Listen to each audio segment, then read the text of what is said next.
And we are, as a people, inherently and historically opposed to secret societies, to secret oaths, and to secret proceedings. For we are opposed around the world by a monolithic and ruthless conspiracy that relies primarily on covert means for expanding its sphere of influence. It was 1776 when the founders signed the writ of independence from the Brits. It was revolution. Well, good evening, folks. I want to welcome our guests and our listeners to the Human Exceptionalism and Animal Rights episode of Connecting the Dots with Dan Happel. We are very pleased tonight to have a guest on who really understands the radical animal rights movement. Mindy Patterson is the founder of the Cavalry Group, and she is actively involved in protecting farming, ranching, and pet owners against the radical environmentalism that has and animal rights that has taken over much of our country. And tonight's program, I'd like to start with a very brief quote followed by another brief quote. And the first quote is by Ronnie Lee. He was a founder of Britain's Animal Liberation Front. You've heard of ALF. That's Animal Liberation Front. And his quote is, "True animal liberation will not come merely through the destruction of the Dachau's and Buchenwalds." That's what he referred to farms and ranches as. "But demands nothing less than the driving back of the human species to pre-invasion boundaries by limiting the world's human population to 15 million people." Now that is a quote by Ronnie Lee, and I've got another quote, and this is by a gentleman who calls himself Screaming Wolf, and it's, again, the Animal Liberation Front, but that's a nom de guerre. I don't think he wanted his real name known, but this is a quote that he had. "Humans will never make peace with animals. It is not in their natures or in the natures of the societies that they have created. In fact, liberators believe that if people really want to save the animals, they must stop wasting their time trying to improve the human race and its societies. They must declare war against humans.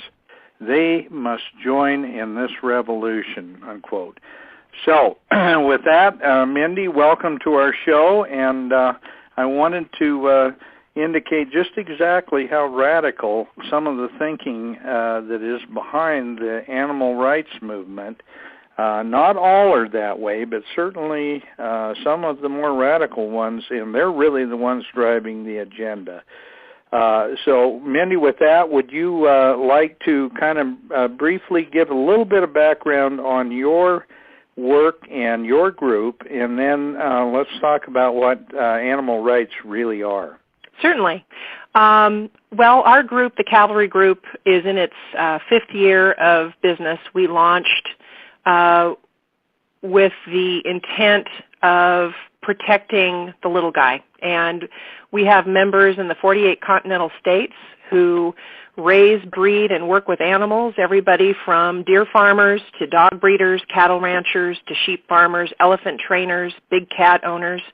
Anybody who raises, breeds, or works with animals and are fighting for their very existence. We provide immediate access to legal defense to protect them against illegal search and seizure of their farms, ranches, and animal enterprise. And we also protect them against false claims of animal abuse because, as you just described in the narrative from the radicals, they want us to play defense. So they accuse us of being animal abusers, whether it's through legislative regulatory reform or their ad campaigns. They have the world believing that animal enterprise or anyone who breeds or raises animals is an animal abuser. And their ideology fools people into believing that because it's purely an emotional agenda. It is not rooted in science or facts, but they have the emotion on their side, so they have all these photographs that are taken out of context and false images to portray animal agriculture, farming, ranching, the pet breeding industries, and accordingly it has thrown all of us in rural America to play defense.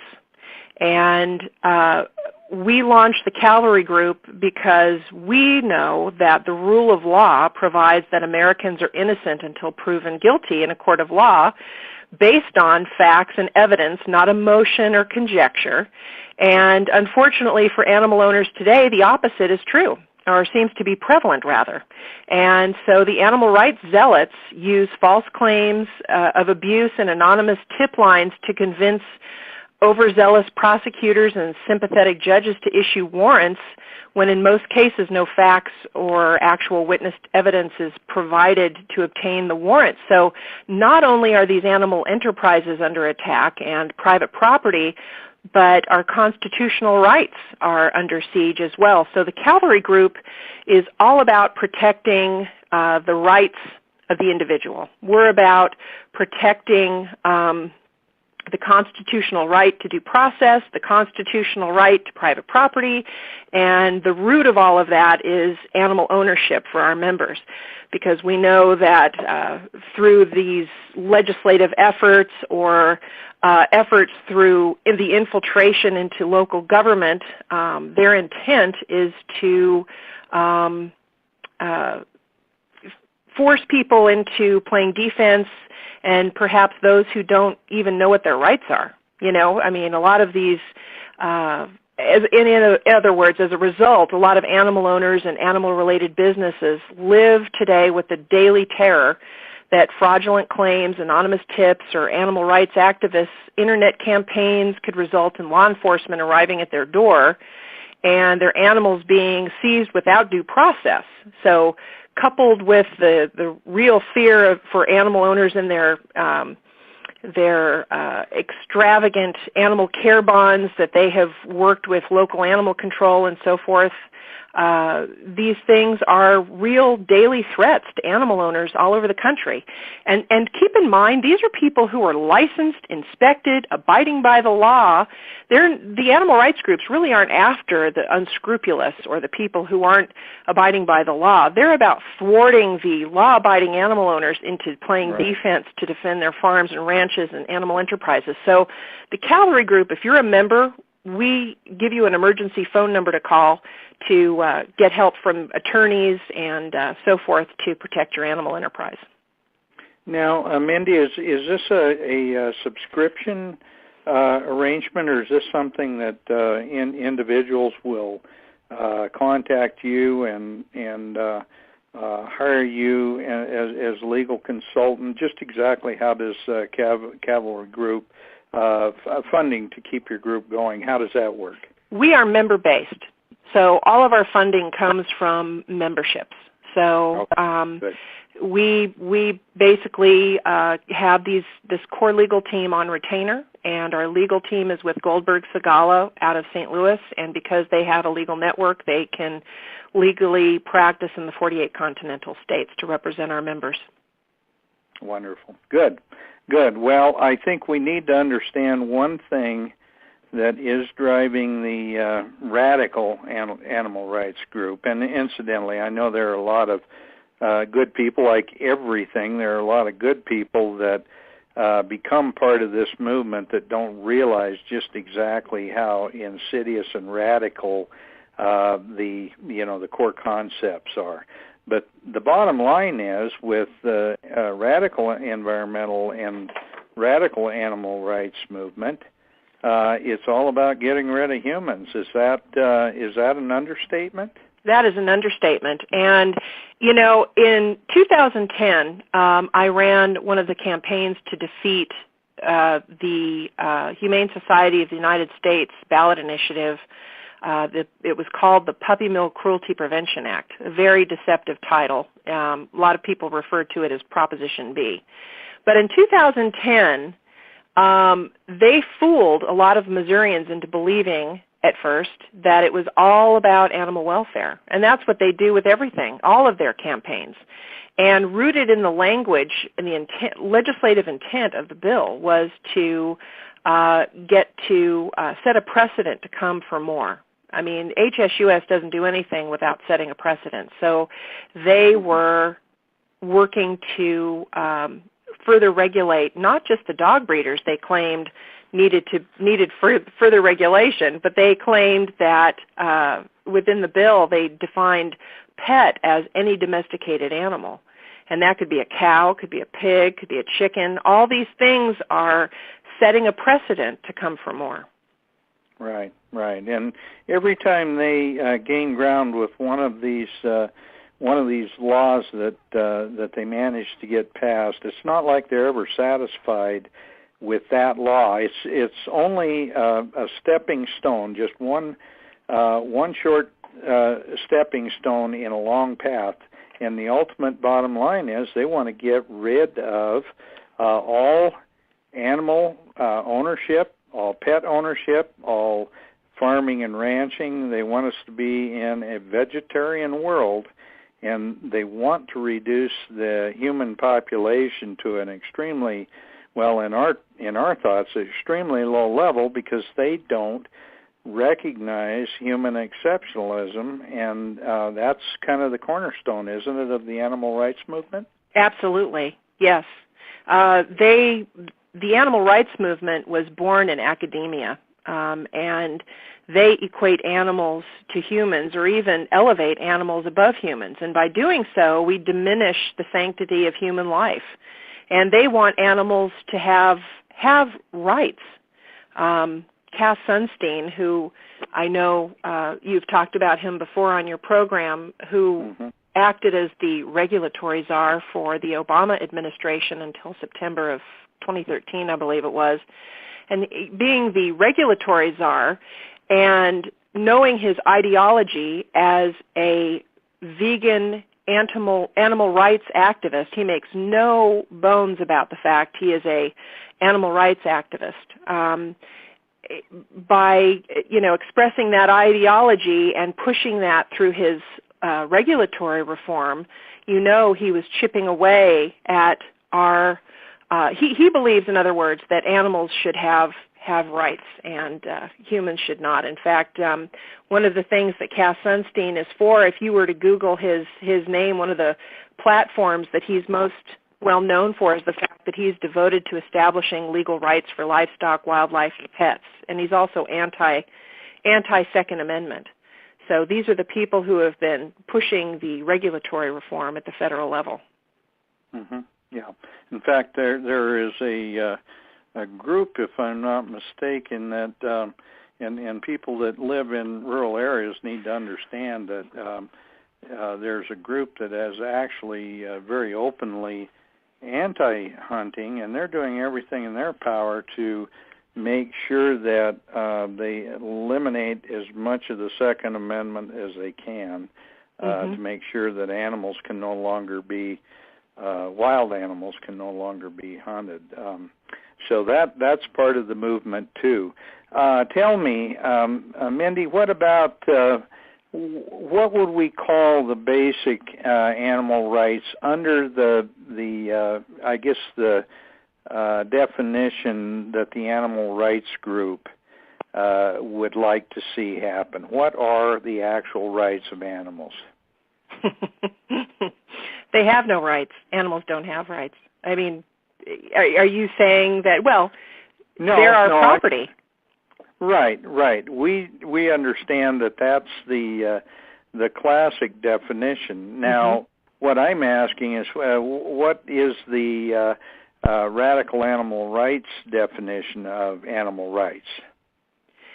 Well, you've got me there. I don't have a definition of how things are defined by the animal rights groups, but I will tell you that I have read all of the enemy's books, that have founded the animal rights movement and continue to push the animal rights movement. And everything they're about, they're anti-breeding, anti-confinement, anti-capitalism, anti-private property, anti-Americanism. They're against working animals. They want to eliminate animals from our lives. They believe that animals are better off liberated and in the wild than domesticated and in human care. That really is the cornerstone. They are animal liberators. So without seeing an actual definition by their own ideology, that is what they masquerade as something that they are not. They lie to the American people and say that they're about animal welfare, when really the animal rights intent and ideology is about eliminating animal ownership in all vast aspects of our lives. And I'm sure you would agree. I have yet to meet anyone who isn't a proponent of animal welfare, but they have hijacked the concept of animal welfare. They don't the animal rights movement doesn't say, oh, I'm an animal rights activist. You never hear Wayne Pacelli or Gene Bauer or Cass Sunstein or any of these people say, I'm an animal rights activist. They don't wear that necessarily as their badge. That's their ideology. But they have hijacked all of our words. So where we say, oh, I'm for animal welfare, now they're saying that they are proponents of animal welfare. But they masquerade behind that notion as a facade while they use animal welfare to push their ideology through legislative intent to eliminate our ability to own, work, and breed animals. And just to clarify, I believe that the origin of shift can be traced directly to what is known as the animal rights movement, which is a line of thinking that gradually gained a foothold in universities and government over the past 40, 50 years. So what was once considered a radical ragtag group of extremists is now a multi-million-dollar coalition of organizations that raise money under the guise of running pet shelters, caring about animal welfare, but they spend the money they raise on the promotion of increased regulation on animal ownership and animal enterprise, animal agriculture. And these groups are all lying to the American people. It's no different than the environmental extremists. Right, right. In fact, that's why I kind of hold them in the same regard. ELF and ALF are literally twin sisters.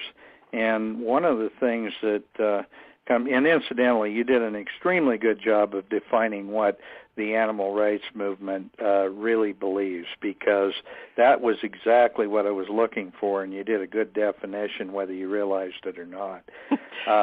But one of the things that I think we recognize, and Mindy, you and I have talked before several times, and we've had some good conversations about this.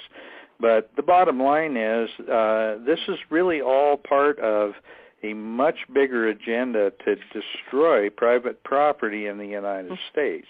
And since animals are certainly in animal husbandry and farming and ranching and all the traditional animal breeding activities, animals are considered property. Mm-hmm. And when they can eliminate the right of an individual to own an animal, they are going to eliminate the right to property, and that's just one step of many, and that's really all part of Agenda 21. Absolutely. It is such a sneaky Trojan horse, wolf in sheep's clothing. They masquerade as the do-gooder of animal welfare, and they have hijacked our terms. It's no different than the term of sustainable development or sustainability. It all sounds great on the surface, and when you start to whittle down through the layers of their incremental attack against private property, there's all these layers of, all this regulation and things that they are pushing. And I say the phrase legislative intent. Legislative intent of all these bills, just to focus on animal ownership and animal agriculture, because we know that Agenda 21 is vast-reaching. into many different businesses and, land ownership and all these different things. But at the end of the day, they all have in common, like you just said, anti-capitalism, anti-private property, anti-Americanism, anti-Constitution. And, it's really Maurice Strong, who wrote most of Agenda 21, it's my understanding, that he sat on the board of the Humane Society of the United States for many years. Mm-hmm. The father of Agenda 21. I think when people realize how interconnected all these different organizations are, and it's interesting, but we've done other programs on how foundation money, how different NGOs, how they kind of work together, and yet so many of them are connected in so many ways through all these different programs that they fund through their tax-exempt organizations that have really an anti-American agenda to it. And certainly the radical animal rights are part of that group. I see a lot of the same organizations that you're fighting against with the animal rights movement are also involved in the environmental movement. They're involved in development, so-called sustainable development in some of the other areas. And a lot of them are very they're supposedly attacking dirty industries, things like that, but really in reality they're attacking the whole concept of capitalism. Absolutely. And like you, I know that because you understand everything to the root, I really struggle not seeing everything through a broader agenda and a broader lens. But the other side, the anti-American, well-funded vocal minority want us to be on defense. And so what's happening at the local, state, and federal levels, we're all playing defense against all this regulatory reform. And we're battling local regulation and state bills that come up in the State House, all being pushed by, groups like the Humane Society of the United States. I mean, they're just focusing on further regulating, let's just say, farmers and ranchers, and the cost that will eventually drive up the cost of meat, milk, and eggs and reduce the total production of these foods, which we know is leading into the elimination of humans and population control the food, control the people. It's easy for those of us who are fighting this every single day to know what the broader agenda is. My frustration is in fighting some of this legislation is finding that it's a heavy lift to explain to our elected representatives that's the end goal, because they want to paint us with the broad brush of being a conspiracy theorist. Well, right. It's not a conspiracy. This is really, truly happening, and incrementalism is our biggest enemy, because as they chip away at our rights under these false facades of legislative reform, we are having to pay the consequences of fewer farms, fewer farmers, and less food. Mm-hmm. And more agribusiness that is controlled by fewer and fewer groups, and big agribusinesses the monopoly. Taken over. Yeah, they've taken over most of our food production. One of the things that keeps coming back is the fact that, and your comment was really exceptional. We are considered conspiracy theorists because we see this stuff, we hear it, we read it, we understand the depth of it, and it's interesting that the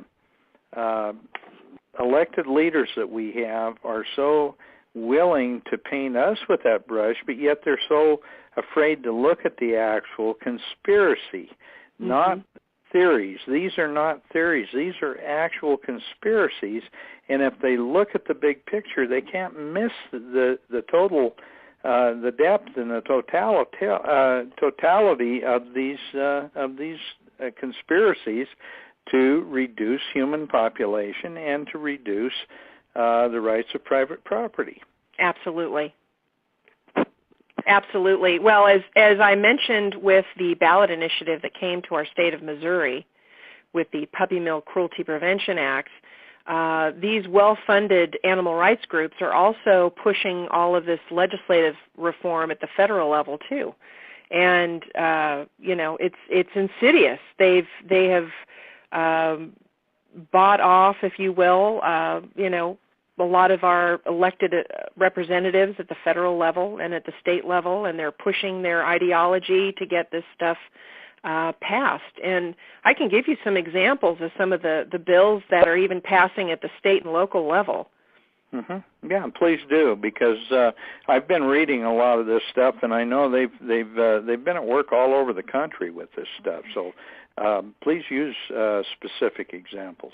Well, at the state level in California, Senate Bill 716 passed just a few weeks ago that banned the use of the elephant guide. Now, there's quite a bit of elephants that are owned in the state of California for the entertainment industry, and rightly so, with Los Angeles and Hollywood just being up the coast, in the middle of the state. But the elephant guide, as the activists like to call it, a bullhook, which sounds so much more severe and awful, they prey upon the emotional agenda.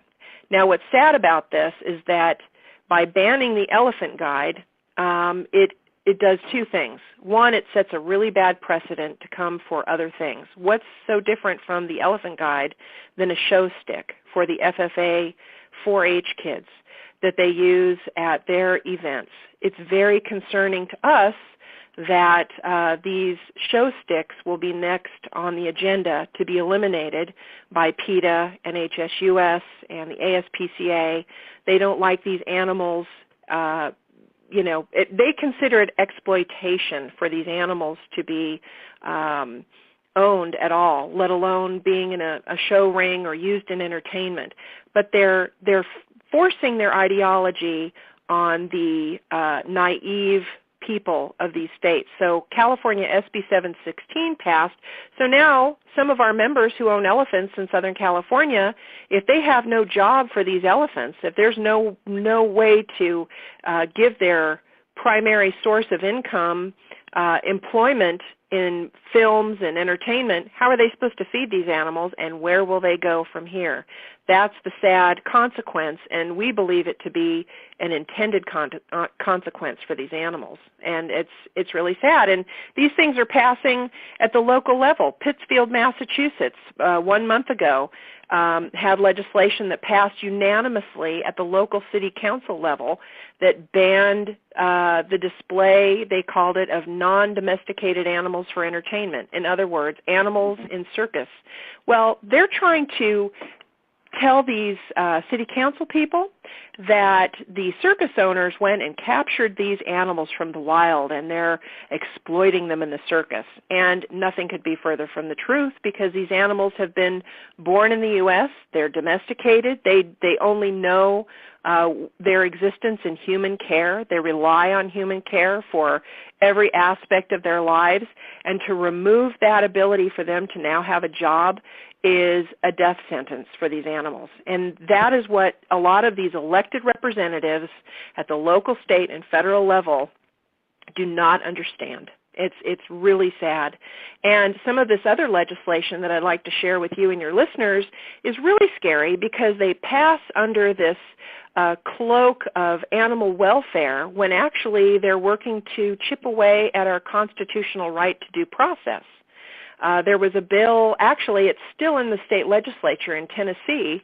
I can even give you the bill number. It's House Bill 2303 in the state of Tennessee, and it wants to eliminate our right to due process. In other words, an animal control officer can investigate anonymous tips or complaints about an animal on your property without warrant or subpoena. Wow. That's the state of Tennessee. So to take it a step further, my concern is if you're an elected representative in the state of Tennessee and you take an oath, you place your hand on the Bible and you swear to uphold the Constitution. And how is that? How is supporting a bill like that upholding the Constitution? Right, right.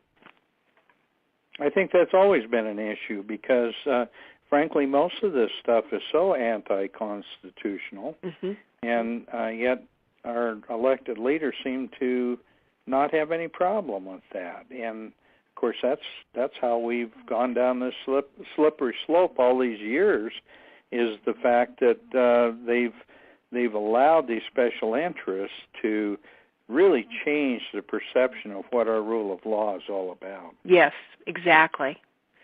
Well, it's very concerning. I mean, I could go on, and every state legislative session, our group, the Cavalry Group, it's like whack-a-mole every day. We keep an eye on all this animal rights-driven legislation at the local, state, and federal level.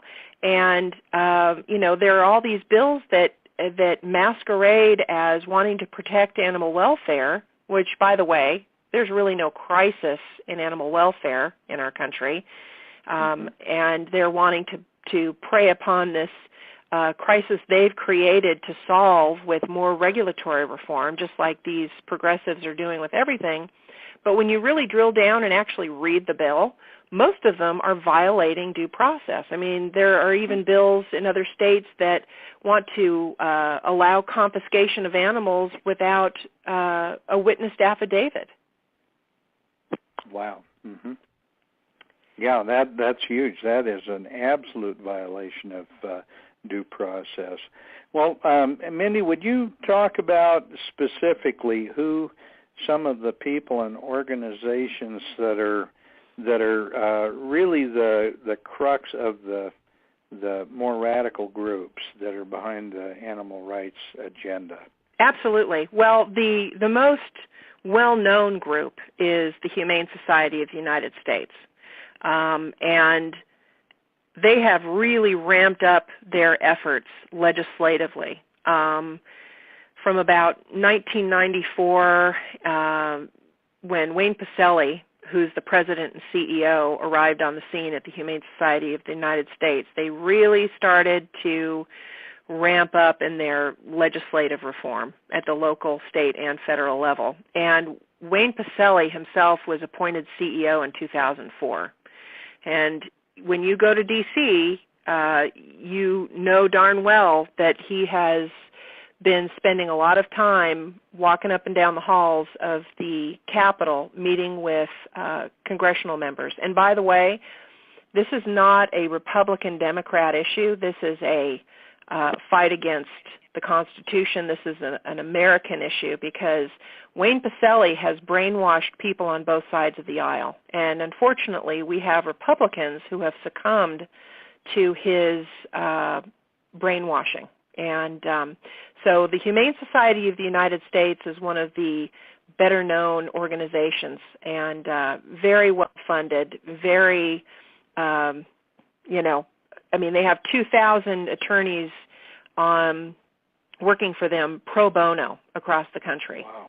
And they raise money on the back of well-intended people who love animals. And they really fool people. Same thing with Animal Sanctuary. The guy who runs Animal Sanctuary is a guy by the name of Gene Bauer. He's the president of Farm Sanctuary, and his organization is in upper state New York. They basically were the organization that ran the campaign for the Humane Society of the United States written and driven ballot initiative. They partnered up with Animal Sanctuary in 2008 to pass the Farm Animal Welfare Act in 2008, which basically eliminated gestation stalls for hogs, battery cages for egg-laying hens in the state of California.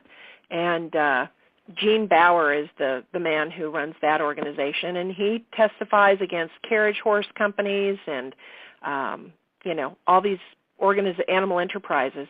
That's what he's doing, trying to perpetuate their agenda. A very scary group out of San Francisco called the Animal Legal Defense Fund. They're headquartered in San Francisco. They've got millions of dollars to push more legislation at the local, state, and federal level. But what they really do, they use their staff of attorneys to do what we call sue and settle.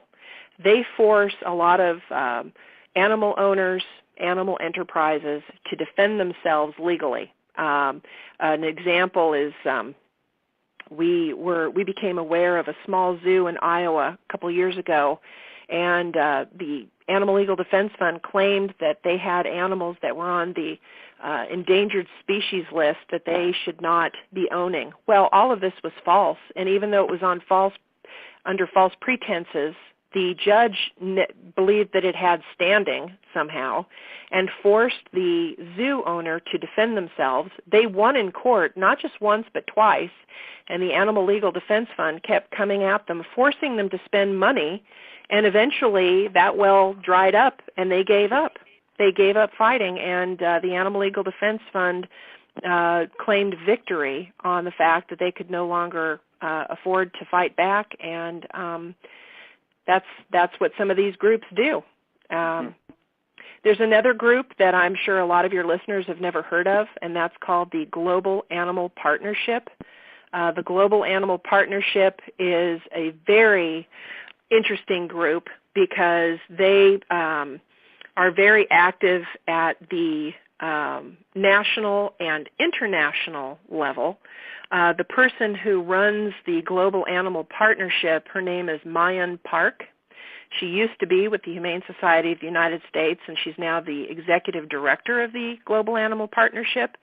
And they have a very strong presence in all the Whole Foods grocery stores. Oh, mm-hmm. And they basically collaborate with the Humane Society International, and also and this is where Agenda 21 comes in, they also work very closely with the Food and Agriculture Organization of the United Nations, the FAO. And under the umbrella of the FAO, it includes the Humane Society International, Mayan Park's Global Animal Partnership, and the World Society for the Protection of Animals. So we've got these groups not only having a presence here in regulatory reform at the consumer level in the United States, but also globally. I mean, that's where the big push is going, as we know. You know what's really scary? And I know that you have seen this within the radical environmental movement as well. But one of the things that really has been unfortunate and frustrates us at the Cavalry Group is that a lot of these agriculture organizations are very quick to compromise and think that collaborating with the enemy is going to, if we give them what they want, then they'll leave us alone attitude. Right. And the woman I just mentioned, Mayan Park, with Global Animal Partnership, she was invited to be on the Animal Wellbeing Advisory Panel of Tyson Foods. So they think that if they have this vegan animal rights activist on their board, then they'll leave them alone. And I don't know how that's working out for them. But a lot of these, that's the way it always works, Mindy. Is that these groups will come in and they'll put pressure, and I guess our side never understood the fact that these people are relentless, because they'll put forth a little bit of pressure. We'll say, okay, well, let's compromise.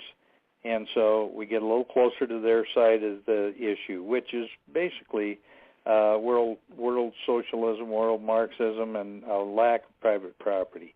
But every time we make one of these compromises, we go their direction, not they come our direction. And we've got to learn from the mistakes of the past that there's no winning against these people unless we stand up and do what we really truly believe, and that is protect our Constitution, protect our rights. Amen. Understand that our leadership is weak and compromising, and therefore we need new leadership. Amen. You know, they are not the experts in animal husbandry, and what is so frustrating to see is all these animal husbandry experts, people who make their living breeding and raising animals for food and fiber in the pet industry, they cave. You know, they're the experts. None of these animal rights people know anything about raising animals. And we back up and we say, oh, okay, well, if you leave me alone, I'll do whatever you want. And, compromising is what I'm willing to do with my husband once in a while when we both have something to give up and we both benefit from. I'm making a joke there because, Sure. we know how that works, but it's true. You compromise with those who are willing to give up a little on each side. But honestly, we have everything to lose, and the animal rights people have everything to gain. And they know that, and they're just death by a thousand cuts. They're just going to keep coming at us. And the other method that they're coming at us is by infiltration, and they have infiltrated into all these government bureaucracies too. And for our theater of war with animals and animal ownership and agriculture, the USDA is at the forefront of leading the charge, unfortunately, to eliminate a lot of animal owners out there and destroy businesses. And they have allowed these animal rights activists and the ideology to rule the day at USDA. It's really scary. That's an interesting thing too, is that we've got like a musical chair hiring and I guess association with government agencies and with a lot of these radical animal rights groups. Someone will work for, let's just say, ALF, and next thing you know, they're part of a government agency. Yeah. And they are an advisor, and one of the things that happens over and over again is this so-called facilitation where these groups will come in and they will direct a policy and direct the thoughts that go behind a particular policy or law, and they do it through basically the Delphi technique. They go into an agency, they offer their service because they're experts, even though the agencies are usually a lot more expert, and then they will create these consensus groups and these groups to come in and study an issue, and meanwhile they're directing the way that the final outcome will affect the legislation and the policy. And over a period of time, they've literally infiltrated every level of government, federal, state, and local. Is that not correct? Oh, it's absolutely correct. A lot of the things that we work on to protect our members is just that. I mean, currently we have dozens of members that are needing help pushing back at the local level. I mean, a lot of this has infiltrated at the city council, county council, planning and zoning, especially the county commissioners. It's really unbelievable what's going on. I mean, I can give an example. Dog breeders that have been in business for 30 years and are regulated and inspected, and a lot of our members don't. They're not opposed to being inspected or licensed or any of those things. Right. That's not the problem. The problem is this aggressive ideology has now taken a seat at the table in these agencies that oversee these animal enterprises, and now all of a sudden people are being forced to defend themselves, and conditional use permits that were once renewed and granted annually are going through scrutiny by local planning and zoning, and quite frankly eliminated, and forcing people to either move or go out of business. It's happening. Yeah, it sure is. One of the things that I've in my research and my reading that I've discovered is how they are really impacting and moving into our education system and into child learning at the very, very most basic levels, kindergarten on, and how our school system is being impacted by radical animal rights and radical environmentalism. Can you talk a little about how that has happened? Absolutely. And that, I really feel like our education system and our colleges and universities is ground zero to turn the ship around. If I had a magic wand, I would, love to implement a balance of a program to provide, as I say, balance to the curriculum in our schools, because, again, these well-funded organizations, especially the Humane Society of the United States, have put together an educational platform, which, by the way, HSUS has a curriculum that you can find online on their website that they will sponsor a classroom in public schools, grades 4th through 8th, with their it's called In Kind. And they have a magazine, and as a teacher, you can write to HSUS, and they will give you for free a social studies curriculum to give to your kids. It's got everything from coloring books to worksheets, and they are indoctrinating our kids to not only hate America, but to dislike, they're filling them with propaganda of all these things that you and I have just talked about the, anti-agriculture, anti-breeding, anti-confinement. Our farmers and ranchers, our farmers and ranchers across the United States make up less than 2% of our population. I think it's closer to 1.6% now, the people who grow and raise our food. And instead, our schools should be teaching how blessed we are to have such an abundance of safe, affordable food. But instead, they're allowing this ideology that is vilifying the farmer and vilifying the rancher and vilifying America and vilifying our safe and affordable food supply to our students. So when they get up into the high school and college age, they have this false understanding that about rural America. It's really frightening.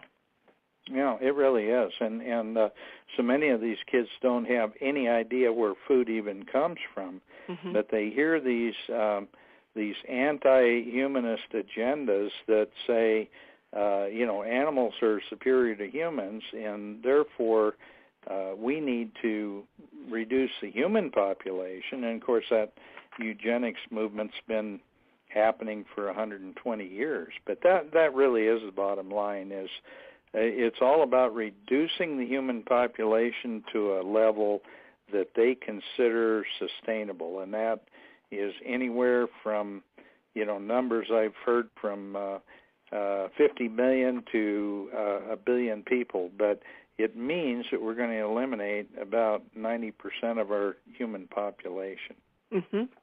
Yeah, I mean, it's really concerning. What better way to do it than take away their food? Take away their ability to raise food, and certainly that's happening through environmentalism and animal rights both. Well, our farmers and ranchers are doing more with less today, and it's pretty remarkable. And it's stunning when everyone is so busy living their lives. It wasn't that long ago that, those who were doing other professions, in being a lawyer or doctor or whatever, still had to take part in some sort of farming and ranching to feed their families. It wasn't that long ago. Right. And now we're just so incredibly spoiled. We can go to a grocery store 24 hours a day, 7 days a week, and obtain the provisions we need, and all it takes is a day or two for farmers to stop doing what they're doing for that to go away. And, I fear that we will have to face starvation in this country before people wake up to what is really happening in our country. I hope I'm wrong, but I'm really afraid that that's what might happen. Well, I think you're right, Mandy, and I've studied this, as you know, for a long time. And the bottom line is that they won't be satisfied until our country, as the United States of America, no longer exists. Yeah. And that is going to be a huge, really a huge change in the world. If the United States goes down, literally the whole world will go down. Yep, absolutely. And which is, when I talk about all these things, my intent is not to scare people, but I want people to understand that, a lot of this regulatory reform and these laws that are passing under this false facade is chipping away at our ability to be self-reliant, for businesses to thrive. It's chipping away at the free market.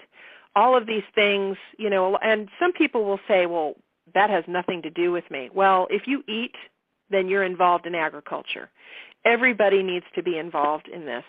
And, I don't expect everybody to pay attention to every piece of legislation. That's virtually impossible. What I do want people to do is better understand the Constitution and support the Constitution. Our framers knew that if we lose our right to private property, the country would collapse, and the Constitution will only stand if we defend it. So even if everyone, all of your listeners, just simply were to inform 10 people, every week about the importance of the Constitution, we would be in a much better place in this country. We've just gotten so far away from our founding principles, and we need to get back. We need to figure out how to do that. We do, and it's really refreshing to, and I consider you a young person because I'm a bit older. I'm old enough to be your father, for sure. Don't be so sure. No, I don't think so. But in any case, it's refreshing to hear that there are getting to be more and more millennials and younger people in this country that are starting to understand just exactly how far we've slid down that slippery slope. And we really need to start to take back our country. And that, I guess, would be something that I would, one of the final questions that I would have for you is, what can people do to really turn this ship around? What can we do as a society, and what can we do as individuals? Never compromise on issues of private property, ever. Never collaborate with those who seek our demise, ever. Anyone who is against our constitutional principles is our enemy.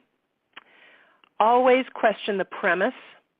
A lot of these activist groups, always have other intentions. So always question the premise of these feel-good legislative reforms. I would say, too, that everyone needs to get involved locally, get to know who is on your school board, your city councils, your county councils. Run for office. Run for city council, county council, all the county commissioner. I would also encourage everybody to write.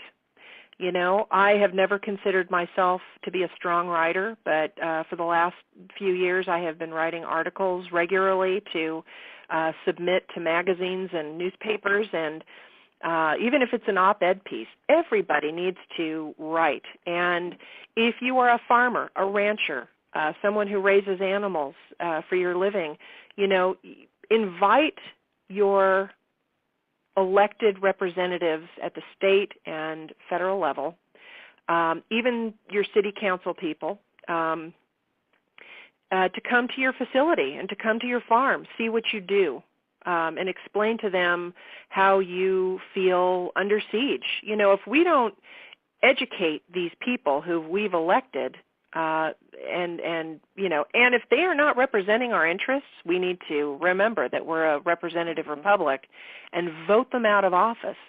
That's the other thing. Vote, get involved at the local level, and take part in the system of this wonderful republic that we have, And finally, I will add this piece of information as well. We have learned in recent months that HSUS has been collaborating with the National Sheriff's Association. And this is a huge concern and another infiltration of the ideology infiltrating into law enforcement, because one of the things we always tell our members is to get to know your sheriff. Your sheriff is, there is no post of authority higher. So if USDA or other government agencies come onto your property to try and bully you into, whatever, call your sheriff. Well, some of these sheriffs are not exactly exemplary individuals. So we support, just so you know, to give them a little plug, we support the Constitutional Sheriffs and Peace Officers Association, which is run by Sheriff Richard Mack out of Arizona. Right. It's a national group. And this is becoming a huge deal because people need to vet their sheriffs as constitutional sheriffs. Mm-hmm. Well, until we get a better educated electorate and the people that are voting for candidates, we need to understand one thing. If you run for office, in all likelihood, if you do your job under the Constitution, you're going to be a one-term elected representative, and that's fine. That ought to be the way that was originally what was intended by our founding fathers anyway. They didn't anticipate that we would have a professional leadership or elected class in our country. Mm-hmm. They intended that citizens would be the elected representatives and that they would do it for a very short period of time and then they'd go back to work.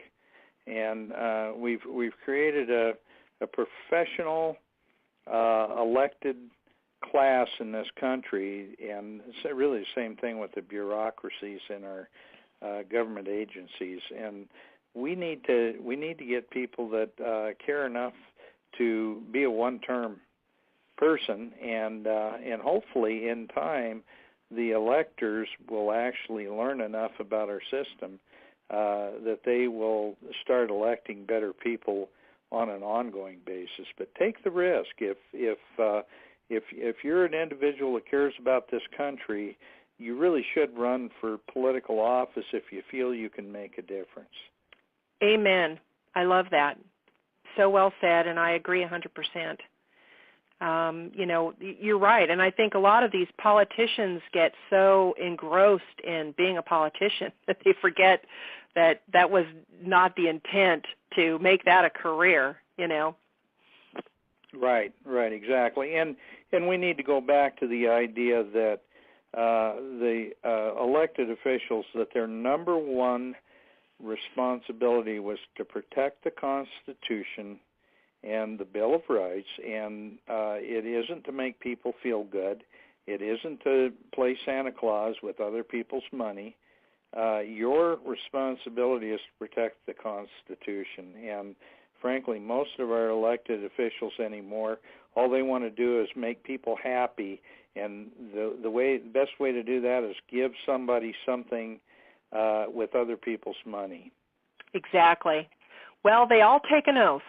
They all place their hand on the Bible and take an oath to uphold the Constitution, and we need to hold them accountable to that oath. And an oath should mean something, and it certainly means something to take an oath to uphold the Constitution as an American. And that is what's under attack, is our American ideals. And there's nowhere else on earth like America, and it's under attack, and it's up to us.